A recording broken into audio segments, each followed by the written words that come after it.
Being authentic is the most important thing. You don't need to sound like anybody else. You don't need to mimic another person. Just be yourself with your originality, your ingenuity, and your awesomeness.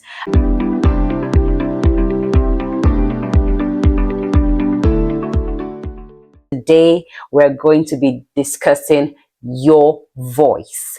Not just the sound that comes out from your mouth, but your presence, your message, your aura, your tone, the essence of what makes you the powerful and memorable speaker that you are whenever you do open your mouth to speak. Let me say this right now. You do not need to sound like anyone else. And this is something that we emphasize so much in the Within Speech Gym. Apart from being confident, eloquent, excellent, and speaking with ease, we need you to realize that being authentic is the most important thing. You don't need to sound like anybody else. You don't need to mimic another person. Just be yourself with your originality, your ingenuity, and your awesomeness. And we're going to help you to find your authentic voice. So what exactly is your authentic voice? It's the way you naturally express ideas when you're being honest, when you're being unfiltered and fully present in that moment, but in a refined and intentional way. Okay, so it's you being you, but doing it with some finesse, basically.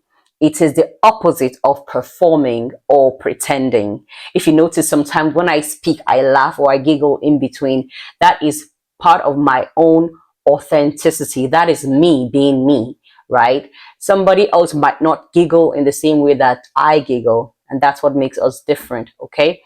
Studies from the University of California found that speakers perceived as authentic are 3 times more persuasive and 2.6 times more likely to be remembered than those who simply speak with polish but no sincerity.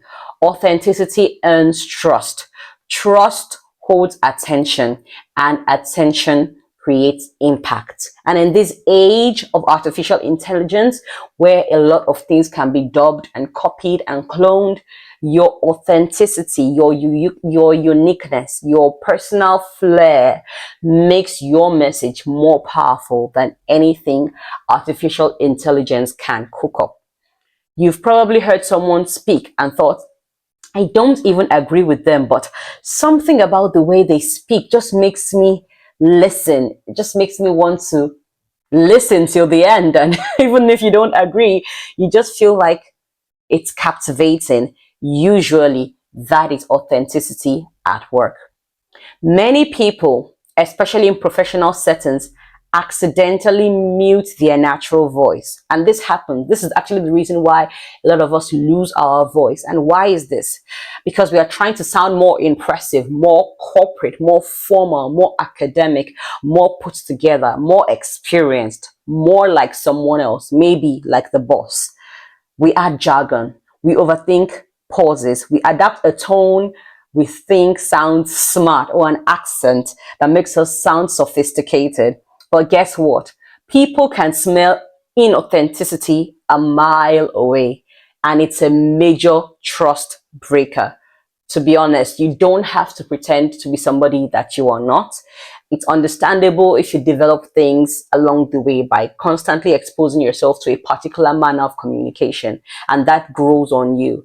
But if you're trying to obviously mimic another person, it's going to be obvious most of the time, especially to trained listeners and people who are watching you intently. In 2022, a study by Nielsen Norman Group found that audiences disconnect quickly from speakers who sound over-rehearsed and insincere, even if the message is good. The goal isn't to perform confidence. It is to communicate like yourself on purpose. If you notice, I am using this tablet to assist me in this course. There's a lot that I want to say actually, but I don't want to make the course extremely voluminous. And that is why I am looking at my notes, but looking at you as well and speaking to the camera, because I want to connect with you and I don't want to sound like I have memorized the script, which is also an aspect of public speaking, though. It is an aspect of public speaking to memorize your speech and present it, okay, and deliver it. But that is not what we're doing here. This is a coaching program. This is a coaching course. And that is why I am using the notes to guide myself in the communication so I do not lose track of you and I do not speak excessively. But you would notice that my authenticity is still showing.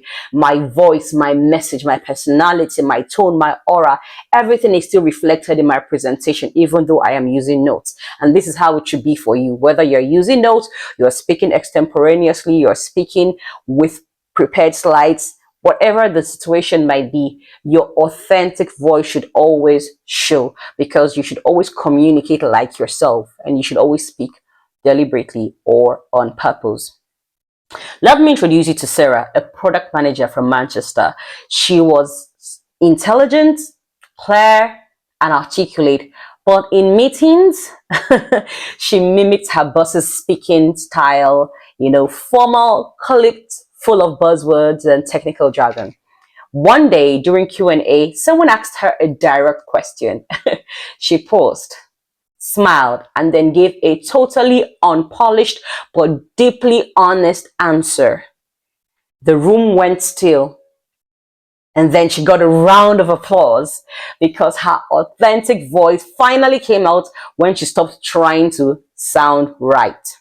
From then on, she leaned into that voice, the warm, clear, thoughtful, and bold when needed kind of voice. And she didn't change her personality, she owned it.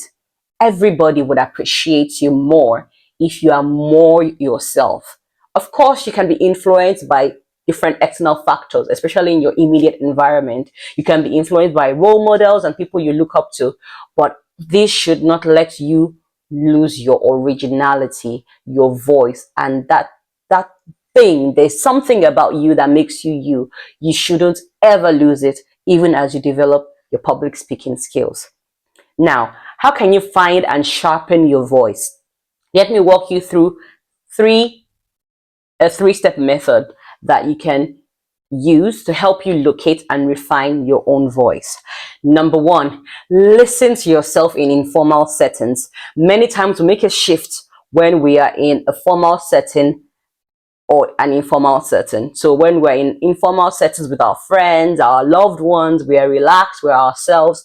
But once we enter a corporate setting, we become very stiff and clipped and try to sound extremely polished, which isn't a bad thing, but you should be aware and conscious of the fact that while you're being a bit more professional, you don't want to lose that spark that makes you you. How do you speak when you're excited about a topic with a close friend? What words do you use? What gestures? That's closer to the real voice. That's closer to your real voice than anything you put on in a boardroom. So always remember that, okay? Listen to yourself in informal settings. Number two, identify your communication traits. Are you naturally reflective? Are you passionate? Are you funny? Are you logical? Are you the kind of person who speaks to a lot of energy and emotion? Or you're someone who speaks very solemnly and prepared? Or there's some people that speak as if they're counting their words. That is just how they are. Are you that kind of person? Know your communication traits. Authentic speaking doesn't mean always being serious. It means being constantly you across contexts. So whether you're in a very serious meeting, like an interview, a job interview, a promotion interview, or you are relaxed at home with a colleague or your spouse, your voice, your authenticity should remain the same, regardless of the setting. Okay? Identify your natural communication traits. That would always help you, and that would be a good reminder. Number three, refine. Don't reinvent. Okay? You can smooth out filler words. You can work on your tone and your pace. You can work on your breathing. You can work on your pitch. You can definitely work on grammar and pronunciation. But don't strip away what makes your voice yours. Think of it as cleaning a window, not replacing the glass. The same window can look shiny and it can look spotless and it can look clean, right? But it doesn't mean you should replace the glass just because you want it to look sparkly and clean. Okay? So improve on yourself, refine your skills, but don't reinvent yourself just because you found someone else that is charismatic and you want to sound exactly like that person. Okay?